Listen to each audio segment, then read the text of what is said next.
নমস্কার, আমার নাম শ্বেতা মুখার্জি। আমি পেশায় একজন কাউন্সেলিং সাইকোলজিস্ট।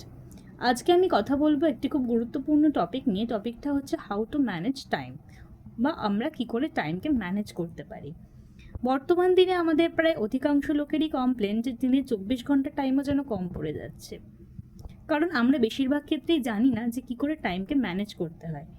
তার জন্য আমি একটি গুরুত্বপূর্ণ কিছু নির্দেশ আপনাদেরকে দেবো বা কিছু কথা বলবো। নাম্বার 1, আপনারা আগের দিন রাতে ঘুমোতে যাওয়ার আগে পরের দিনের পুরো কাজের পরিকল্পনাটা একটা ছক করে রাখুন, টাইম টেবিল অনুযায়ী, যে সকাল ঘুম থেকে উঠে এই কাজটা করব, তারপর ওই কাজটা করব ইত্যাদি।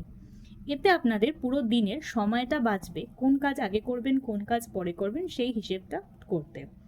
এছাড়াও আপনারা কাজকে তার গুরুত্ব অনুযায়ী সেট করতে শিখুন। অর্থাৎ যদি কোনো কাজ বেশি গুরুত্বপূর্ণ হয় সেটি সবার আগে করুন, তারপর যে কাজটা গুরুত্বপূর্ণ সেটি করুন। অর্থাৎ গুরুত্ব অনুযায়ী বা ইম্পর্টেন্স অনুযায়ী কাজকে শিডিউলিং করতে শিখুন।